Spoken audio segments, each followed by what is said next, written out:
My name is Johan and I'm from a movement called Beterreinders, and I've invited Thomas and Godfrey to share a little bit about their story today. The reason why I'm interested in their story is because we think that the solution, at least a big part of the solution in South Africa, is not necessarily structural changes. It's not necessarily this party or this ideology or that ideology.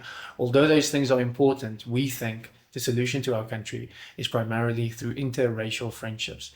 And that is one of the beautiful things that we've seen in the relationship between Godfrey and Thomas.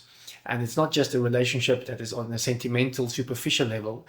It's when people truly connect that you see how they share resources, how they share social capital, and something beautiful emerge. So we're going to learn a little bit more about Thomas and Godfrey, and especially the community of cross-culture church in Randburg, Johannesburg, and how that has just flourished into something truly beautiful. Tell me about your friendship. Where did you guys meet each other? Yeah, look, I met Thomas through my daughter. My daughter was at Randburg University, and she was starting high school in 2020, just before COVID. Yeah. Mm-hmm. And then Thomas told me he's the pastor who were looking for a church, and then on top of it, he said he's working on a multicultural church, and I went inside. That's how we joined. Yeah. That's how we met, and then we became friends eventually. And impressions? What were your first impressions?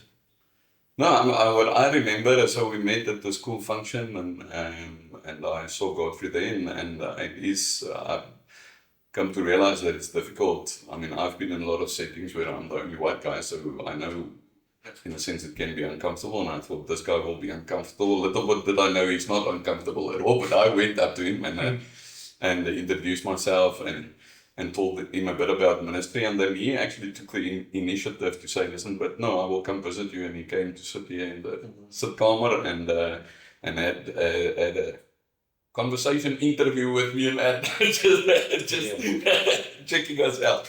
So that was glorious, but I think from the start we realized that God has prepared us of a very similar heart and vision and understanding of a lot of things, so I'm grateful for that, and I think it took out from there, and I think we truly over the process, other than now we're both on leadership at our church, and so we do things together there, but I can safely say that the Mutwes are some of our best friends now in the city, so we really live together in many ways. Yeah.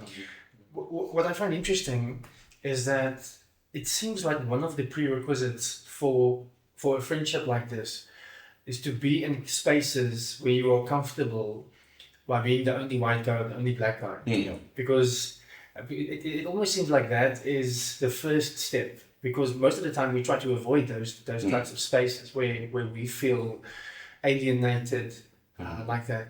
So help me out, Thomas. You are a reformed pastor, gereformeerde predikant. Dopper. A dopper. And I remember before I met you, people told me that this guy can preach. And I was very disappointed when I heard you the first time. People were talking about it. I had friends who were in Randburg, Reformeerde Kerk, and they just spoke about Thomas as the gold standard, but in Reformed circles, the bar is low, obviously. and then it's a big church, it's one of the bigger Reformed churches in the country, if I'm not mistaken. And then you decided to plant a multicultural church. And I've preached there a few times. It's significantly smaller. It's much harder work to try and get the energy to build this new multicultural church. Why on earth would you leave a well-functioning, healthy place? I mean, you guys weren't unhappy in the Afrikaans church. Why on earth did you do this to yourself and your family? The heart of the answer is, I think, a calling. So it wasn't something I prepared for, but I do think God worked in my life in a way, and then put me in circumstances where it, in a way, just happened. So I think you will struggle to find people that's evangelistic and wants the gospel to spread to all nations, being being racist. That's my conclusion, or wanting just to settle on one people group. And so in this big Afrikaans church, I was also responsible for outreach ministries. And because I am also somewhat of an extrovert, so I engage easily with people. God has given me that gift. And as I engage with people, I realized, listen, but there's a lot of people that I now reach with the gospel that I want to draw into a church, but where do I take them? Do I refer them now just to other churches? Or is there something to say about calling people into a genuine community where we love and care for each other? So it was, in a way, a very natural development, where when we started reaching people, I didn't know what to do with them, so we started just with a cross-cultural ministry, and that relationships just grew into ultimately something where we said, listen, now if we really want to do this, the best thing is a church. So I'm conservative, reformed theologically, and so we said, listen, there's a big need in our denomination for something like this. And build on relationships in the gospel, following Jesus together. And this is what we got to, an expression of that calling, if it makes sense. Yeah, we're gonna get back to that in a moment, Thomas. Godfrey, I just want to bring you in here. So obviously you are in this community with Thomas. It's a multicultural community. I'm guessing you've got Afrikaners. What are you? Are you a vendor? I'm Tswana speaking. Tswana. You're a Tswana. And you've got a whole mixture of different tribes there. Yeah. How do you think, if you can represent Black people for a moment, how have they responded to what's been happening in the USA and our relations with them in the last month or so? In other words, white people, specifically Afrikaners, it's now been refined to farmers. Yeah. How we got refugee status because there is this notion that we are deliberately being victimized in this country. What has that done for race relations in South Africa? And what's the vibe that you picked up among your people? Yeah. Thanks for calling them my people. Yeah. Look, I'll tell you honestly, the first part was shock. And you know, South Africans, all of us, we must into social media. South Africans will receive news, bad or good, with humor. There was a lot of jokes. Personally, I read, and I would even share with Thomas a lot of stories about, look at what the jokes are saying and things. I remember one of the statements was, now that I can actually speak Afrikaans and I'm a farmer, am I also allowed to go to America? That's the first part. Until then, I met a few people deep in the villages and farmers as well, who were saying, but some of the Afrikaans farmers are saying they went to America to ask for help. And I told Thomas about it that they need to be rescued. Remember, we live in a country with huge crime, and the biggest crime deep in the villages, the townships. We feel that the government of the day has actually not done us right, not just from a transformation point of view, but with crime. So the atrocious crime that we see and hear of every day in the majority, if you look at 64 million people, if out of the 64 million, the bigger percentage would be a certain group, you hear of crime mostly there. I was actually shocked when I started reading and hearing more about some of the atrocious things happening with the white farmers. So that's where the seriousness happened of there's actually a problem, which is an acknowledgement. But the worry was, why would the people that we call brothers, remember, Black South Africans see white African people as brothers. There's a small portion of people who are criminals, who will rob your house whether you're black or white. And that's where the strange thing happened of, they went and said, no, only a certain group. And then you think, I mean, we've just agreed as a whole country in 2024 that let's vote as broad as possible for the GNU. Why would this group then go and say, no, we're going to be here to ask for help, but only for ourselves, not for the whole South Africa? 7-8 months later into the GNU, we thought the GNU was wanted. And these guys are also part of the GNU. We're working towards something here. So that's really a state of shock that I can say they come to speak. And hurt. To speak. And disappointment. And so if brotherhood is a thing, why just highlight this one specific aspect of victimhood? So Thomas, I mean, for us, it's very emotive. Like the farmer, this thing, you can't talk about it. It is very, very difficult. And when I speak about it, I don't speak about it abstractly. I know people recently, they talk about a farmer being killed in the last quarter or whatever, and I know Afriforum disputes those statistics, but if it's just one, then I know that farmer who was killed outside of Newcastle. It's terrible. But it seems like when we add a bit of nuance to that conversation and we say, first of all, statistically black people are more likely to be killed than white people in South Africa. And I say that statistically, I'm not saying that numerically. So a lot of people say, okay, well, of course, because they are more than us. I mean, there's good reason to doubt that I would be able to do that bit of percentage calculation, but it is a statistical comment or observation. And then to say that when it comes to farm workers, it is very possible, even probable, that there has been politically motivated revenge killings on farms. But by and large, it seems like criminality. It seems like these are isolated businesses with cash and guns on their premises, and it's easy to target them. It seems that whatever it is, it's not a one-dimensional problem. And to even say that in white circles is treasonous. I'm not sure if you've experienced that. No, over and over again. So, I mean, it is a very difficult conversation to have with people deeply connected to the Afrikaans community because of this. And so, so the moment I try to say, listen, but it is horrific. We can in no ways make it good. But let's just nuance the conversation. And I think then what I realized for me, so I'm a pastor of now a cross-cultural church.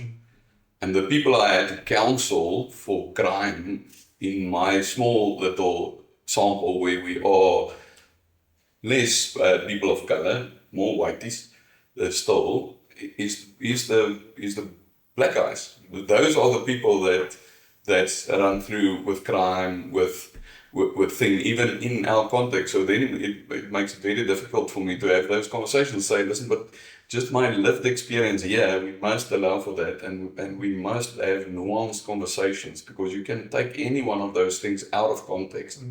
And then what happens is, once again, if I can put it into Christian terms, I think we give the real enemy a big stronghold in our relationships if we skew this conversation and don't have it nuanced in terms of crime.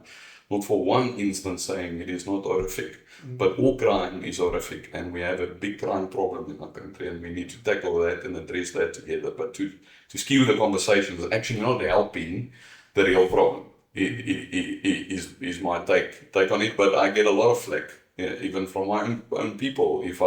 And you're also from a farming community. Yeah, so deep roots come brought up. I was in town, so a dorpenaar in the farming community, so also looked down upon for that. But the point is, we were actually one model, one small community. I lived on the farm, so I still had a lot of connections there in that area. My brother is still for a big part in agriculture, so I know that well. Yeah. So the one thing that we as Beterinders, and I know because you sort of dabble with us, Thomas, I think you will agree, is that we say that when it comes to corruption, when it comes to crime in South Africa, we suffer together under that.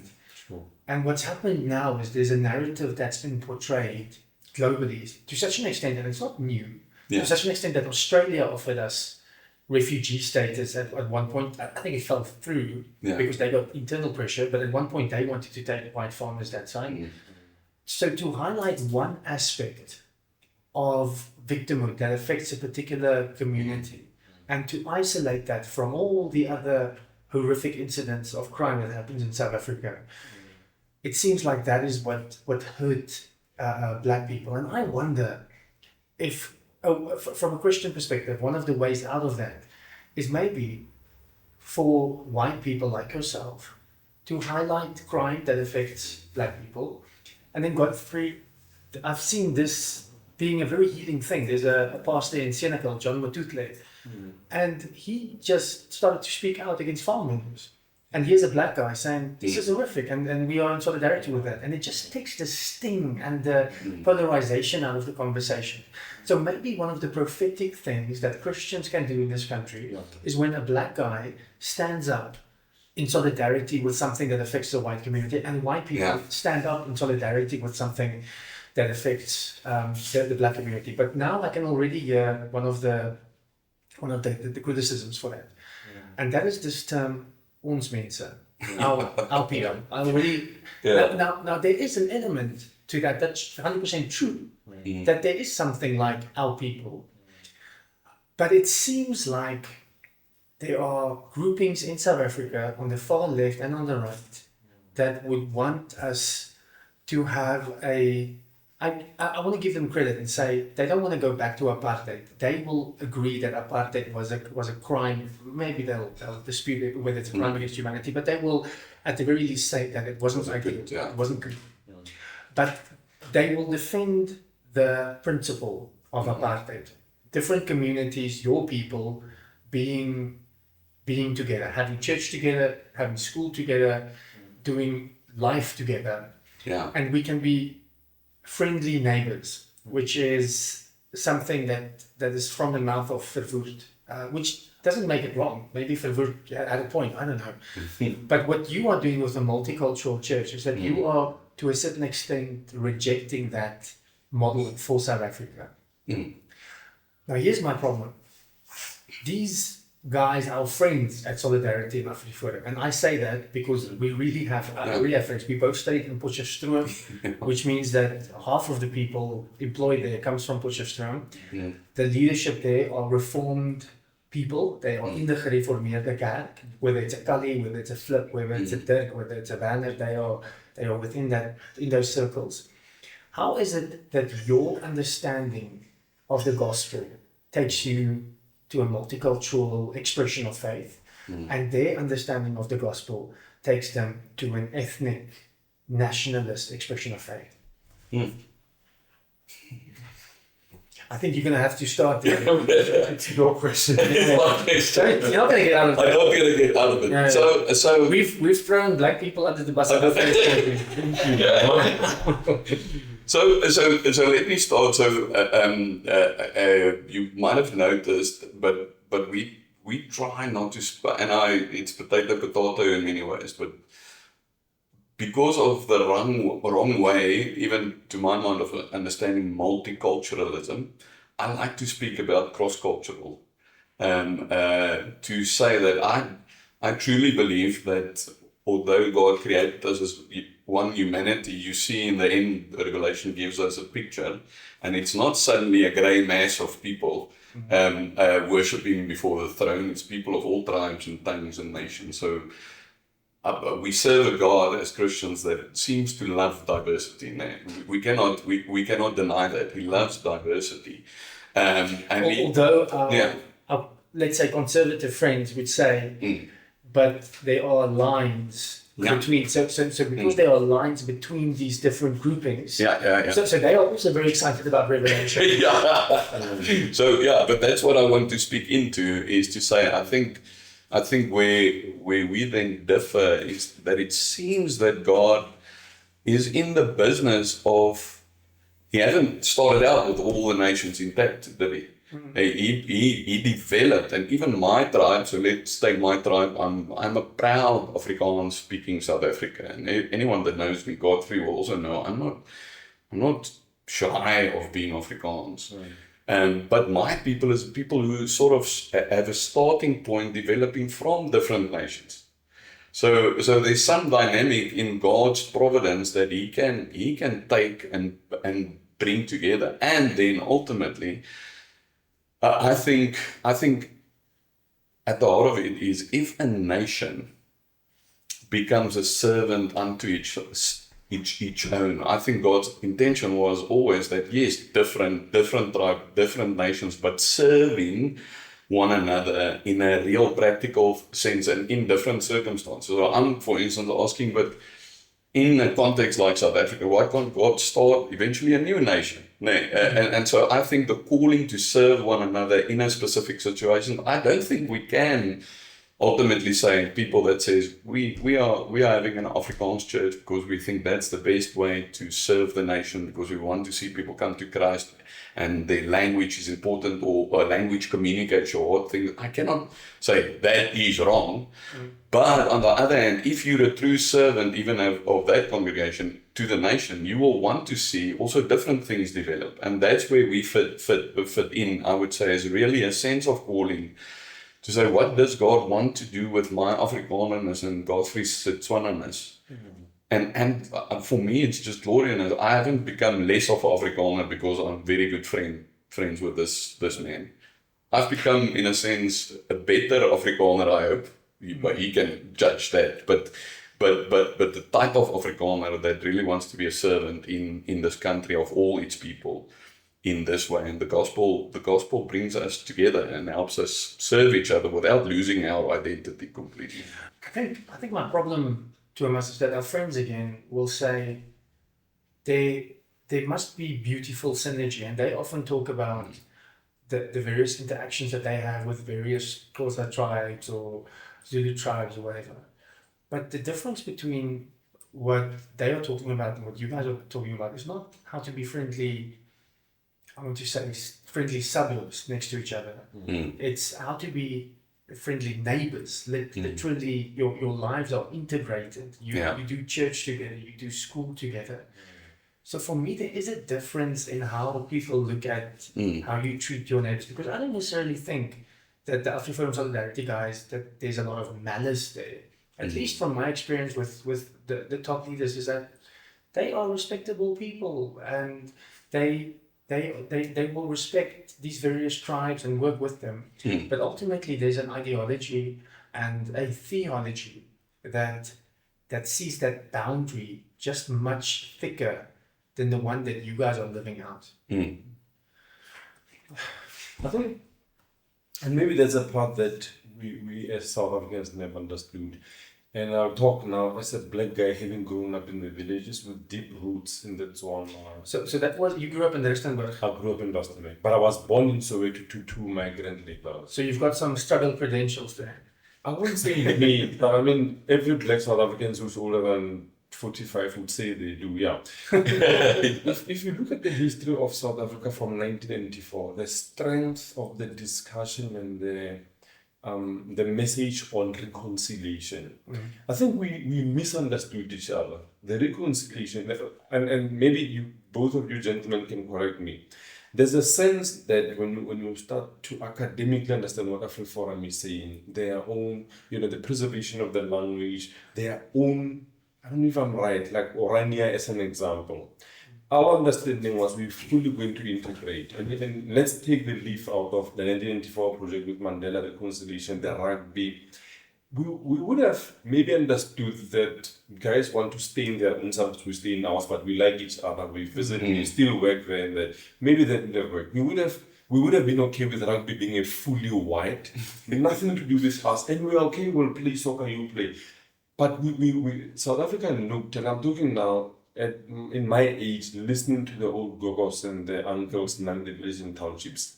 Zimbabwe, for the first 5 years, the government, how they patched each other. South Africa tried to avoid that. We allowed a government of democracy, ANC changing its leaders, all the other parties coming on board as opposition and all.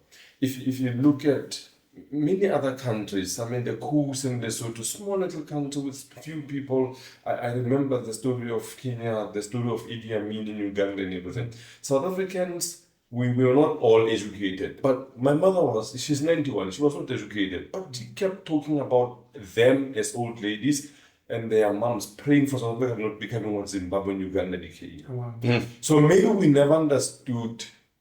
And this was the state of shock now with, I thought Afriforum was one of us. Why would they, in the midst of all of this, go and talk about themselves? And I'm going back on this over and over because I aspired to become a farmer because my grandfather was. But I started learning from the other Uoms around the Bojuk area to better farm. Because we believe that the Afrikaans guys knew something that we don't. I believe that Ungo's sons learned something from me as well. So that is why I'm so close to those villages even now. If you go into my mother's house, and I was joking, Thomas has been to my village because we're personal friends now. I've been on this space as well. And we'll see a blonde pot that my mother says, yeah, I got it from Heather. She used to work for Heather here in Princess and Kruger's. So it was, we thought that reconciliation, yes, there's crime, there's corruption. How were we going to solve it comparing to other countries? Guys, let's go back. This discussion about GNU was discussed in black churches. We need white people to help us. The Freedom Front Plus doing what they did in the South Coastal. I'm talking about something that I know personally, where they came in and helped with the sewage system and the water and sanitation. They were asked by the villagers in those villages to say, this is not about a black or white thing. Yeah. I've been working with you on the farm. My father was working on the farm. There's something that we're doing wrong. There's something that you're doing. How can we help each other? That's how we viewed this country now regrowing together and almost forcing politicians to work together. That's what the bigger country actually is thinking and doing, you know. And that's why when Thomas spoke to us about the multicultural church, I realized that I grew up in a black charismatic church. It was beautiful. I could sing only in Setswana, praise and worship every now and then, put a bit of English and then, but it was everything, reading the Bible in Setswana.